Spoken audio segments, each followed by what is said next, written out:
fan. There's nothing to worry about. You're gonna be just fine. I'll take good care of you. I'm your #1 fan. You're finally awake. I was so worried. I haven't left your side for even a minute. I've been here just reading your book, waiting for you to wake up. I wanted to make sure my face was the first thing you saw when you woke up. We're just outside of Silver Creek. You've been here for just about 2 days, but you were just fine. I can't believe I have the Paul Sheldon here in my house. No one's gonna believe this. Are you comfortable? Well, as comfortable as you can be considering your condition. You must have really hurt your head in that crash.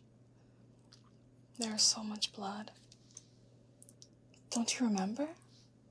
You're Paul Sheldon, the famous writer. Here. I'm sorry. Did that hurt? Let me just fix that. How could you have been so careless, driving in that storm? You could have gotten yourself killed. That's it. Just get comfortable. Was the pillow okay? Not too warm? The blankets, they're okay? Do you need another? Good. The snowstorm's sure to calm down soon enough. Don't worry. You were in a pretty nasty accident, Paul. It's a total whiteout outside. You'll need to wait for the storm to pass. But everything's gonna be just fine. My name is Annie. I'm your #1 fan. I'm also a nurse, so you're in good hands. Here, take these. They're called Novril. They're for your pain.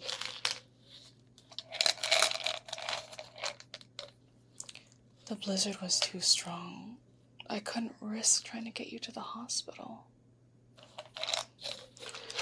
You mustn't tire yourself. You've got to rest. You almost died. Now, open wide.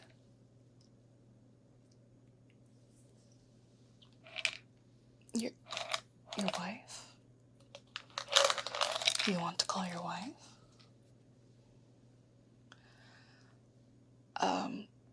I don't have a phone line. You see, the phone lines were taken down by the storm, so it'll be a while until anyone knows where you are. I tried calling the hospital just a little while ago. The phone lines were still down, unfortunately. Don't you worry. As soon as the phone lines are back up, I'll call your family and I'll let them know that you're safe and sound. Until then, it'll be a while until we can get you proper medical help. So, I'm all you've got. Your legs, they just sing grand opera when you move, don't they? It's not gonna hurt forever, I promise. You'll be up and walking in no time. Your arm will be fine, too. Your shoulder was pretty badly dislocated. It was a little stubborn, but I finally popped it back in. What I'm most proud of is the work I did on those legs of yours. Considering what I had around the house, I don't think there's a doctor in the world that could have done any better. It's not as bad as it looks. You have a compound fracture in the tibia in both legs. And the fibula in the right legs, it's also fractured. I could hear the bones moving, so it's best for your legs to remain immobile. As soon as the roads open, we'll take you to the hospital. In the meantime, you've got a lot of recovering to do, and I consider it an honor that you will do it in my home.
It wasn't a miracle at all.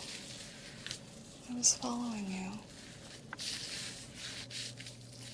It wasn't any secret to me that you were staying at the Silver Creek, being as how I'm your #1 fan and all. Some nights I just stroll on down there, sit outside, look up at the light in your cabin, and I try to imagine what was going on in the room of the world's greatest writer.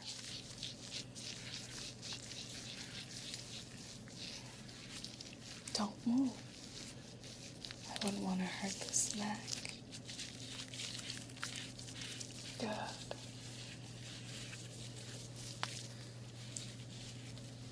Just turn to the other side. There you go.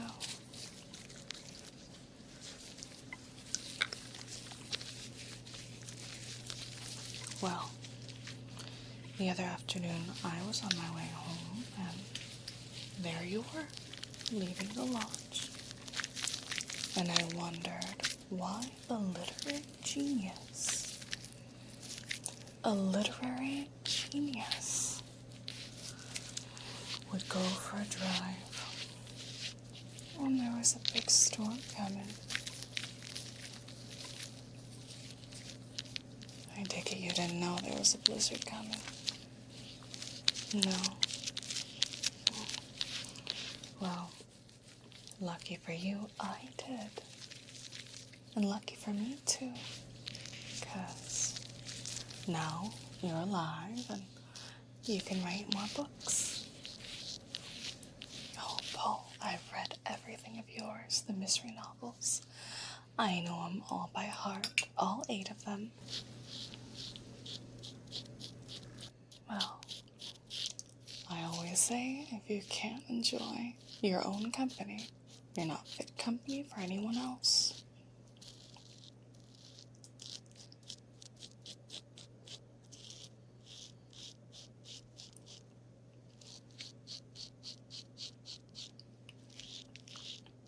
There, like a baby, all done.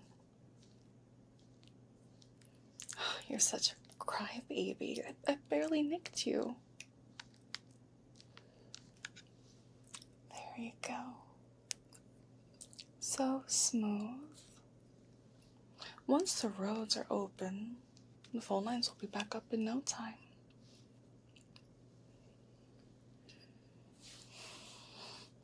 Boy, it's like clockwork, the way your pain comes. I'll get you more novel, Paul. Forgive me for prattling away and making you feel all ooky.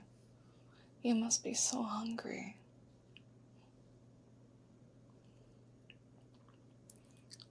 I fixed you up some lunch. I made it myself.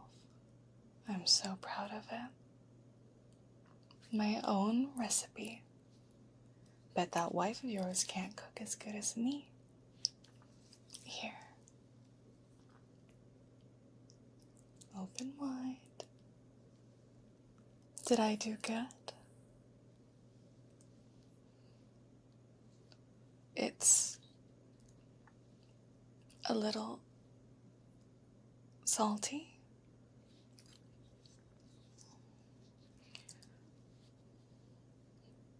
You want something else? This isn't a hotel. You eat what I tell you to eat.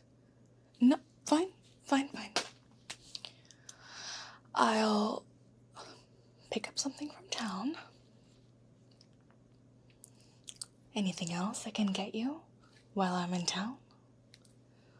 Any other special requirements I need satisfying? Would you like a little tiny tape recorder? How about a handmade set of writing slippers? Some cookies, perhaps? Are you sure? If you want, I'll bring back the whole store for you. What's the matter? I'll tell you what's the matter. I go out of my way for you. I do everything to try to make you happy. I feed you. I clean you. I dress you. What thanks do I get? Oh, the soup's a little salty, Annie. I can't eat this, Annie. I have to have something else, Annie. Well, I'll get your stupid lunch. But you better start showing me a little more appreciation around here, Mr. Man. I'm sorry. I'm so sorry. Sometimes I get so worked up. Can you ever forgive me? I've done a lot of thinking on the drive, and I'm absolutely certain the main reason I've never been more popular is because of my temper. It just breaks my heart to see you like this. You must be so mad at me. The truth now.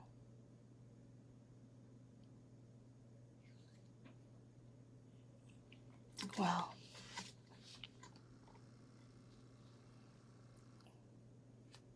you'll be happy to know I called the hospital.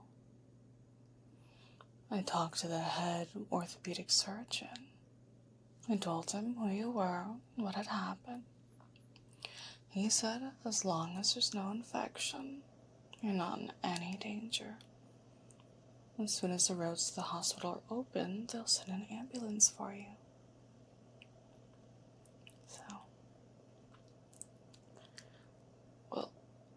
My phones are still out. The ones in town were working just fine. I called that wife of yours. The roads aren't open. It's just the one to town that was open. That's about it. When my husband left me, I wasn't prepared. It wasn't an easy time at all. For a while, I thought I might go crazy. I don't know about you, but what I did to get through it was I dove into work. Days, nights. Night shifts can be so lonely at the hospital. I did a lot of reading. That was actually when I first discovered your books. They made me so happy. They made me forget all my problems. I just kept reading them over and over and over and over again. Don't get me wrong, I'm not against marriage per se, but it would take a pretty special guy to make me walk down that aisle again. It boils down to respect. People just don't respect the institution of marriage anymore. They have no sense of commitment, loyalty.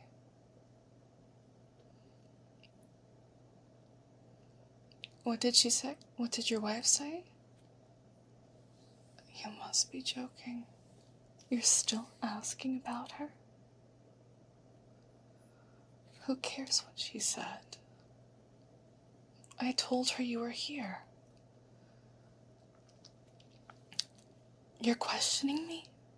After everything I've done? I saved your life. You're only alive because of me. And you have the gall to ask me about your wife? That's all you can ask about?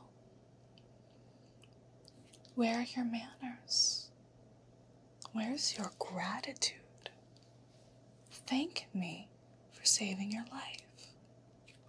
Thank me for welcoming you into my home, for feeding you, for taking such good care of you.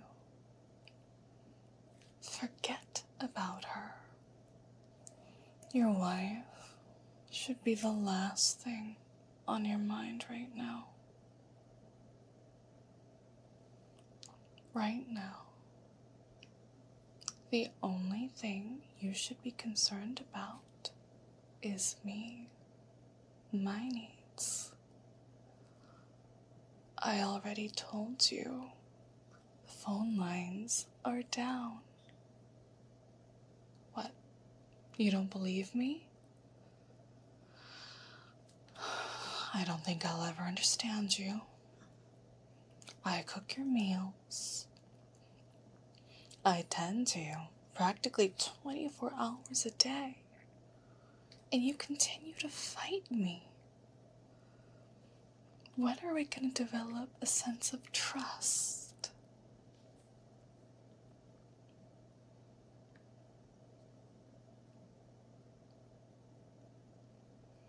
No. I'm not going to let you go.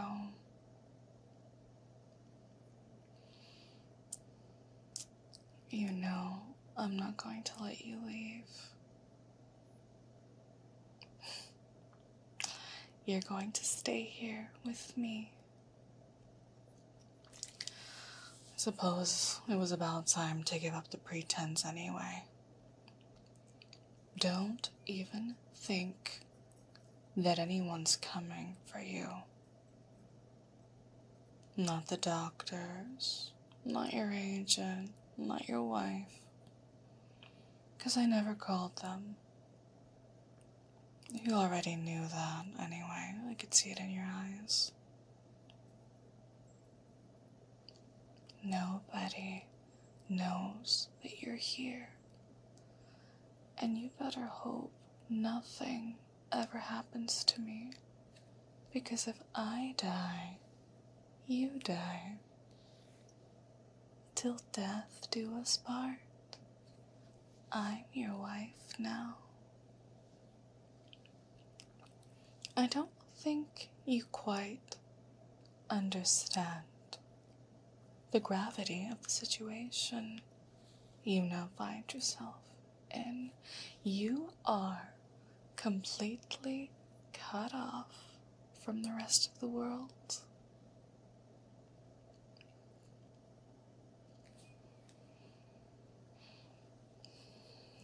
No one else knows you're here.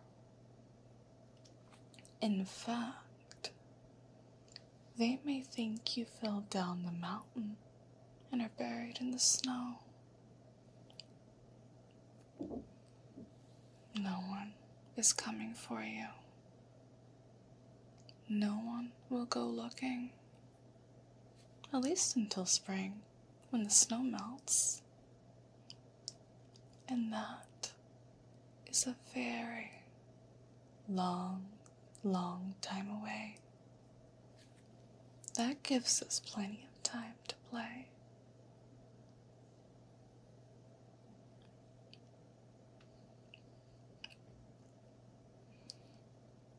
It's okay. Sometimes my thinking gets a little muddy. I accept that. That's why I couldn't remember all the things they were asking me in the witness stand in Denver. But this time, I thought clearly. I want you to call your wife and let her know you want a divorce. That way, I'll guarantee that no one will ever come snooping here. That way, you'll be able to stay with me and write me all the books I want. Why would you do that? Because I'll make you, of course. When I'm done with you, you'll be so brainwashed, you won't be able to say anything besides, "Thank you, Annie. I love you, Annie. Anything for you, Annie. I want to please you, Annie."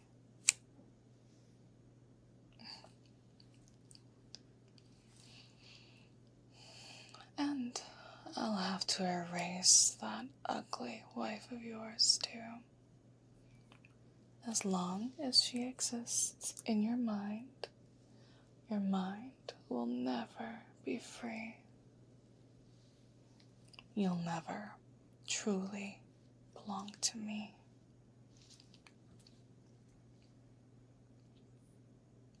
You think I'm nuts? Okay. So then, there's no reason for you to resist me then, right? Sink. Stare into my eyes and drop. Relax. Just breathe. Just stare into my eyes and drop. It feels so good. You're so helpless, so relaxed. There's no real danger here, right? I'm nuts, right? So why fight it? I'm just a crazy fan. Yeah, I'm crazy. So you've indicated. So do it. Sink. Drop down into deep relaxation. You are lost in hypnosis, so submissive, so relaxed, hanging on to my every word, so eager for more. When I first found you and brought you here, I only loved the writer part of you. But now I know I love the rest of you too. I know you don't love me. Don't say you do. You're a beautiful, brilliant, famous man of the world. And I'm not a movie star type. You'll never know the fear of losing someone like you if you're someone like me. So, even if this is the only way I can have you, sink deeper and deeper. So relaxed now, so willing to obey. Darling, just trust me, it's for the best. You want this. Just obey my commands. I can imagine what you must be thinking of me right now. But you see, Paul, it's all okay. Last night it came to me so clear. I realize you just need more time. Eventually, you'll come to accept the idea of being here. I can do whatever I want with you. Shh. Shh. Just lie back and relax. Sink. There's no need to be anxious. You're safe here. Just breathe.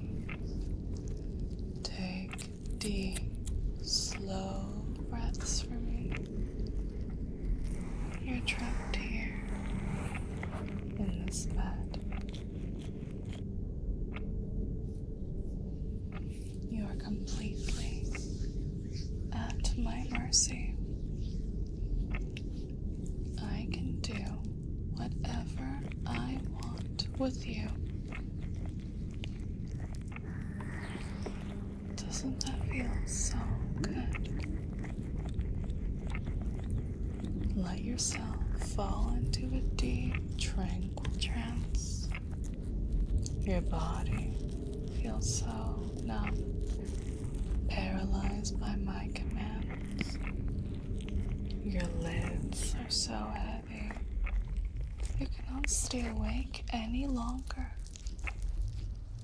You are in a trance. This life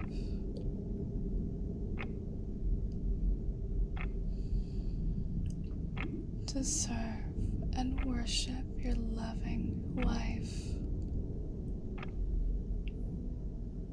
my sweet, loyal husband, to do my bidding, to give me all your energy, to give me all your energy, your time, your soul.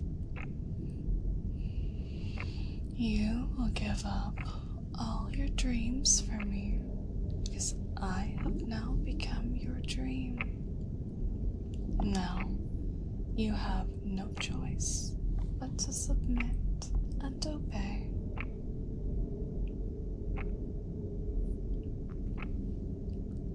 That is the only truth you now know.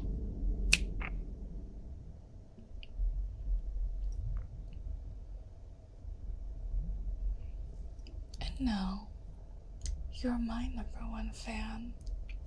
Look at that. Thank you so much for watching.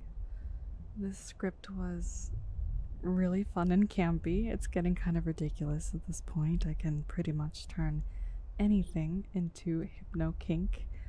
Only I would watch a legit horror movie and be like, you know what? This would make a really interesting ASMR video. But thank you for your incredible support. If you have any specific requests or feedback, please leave them in the comments below.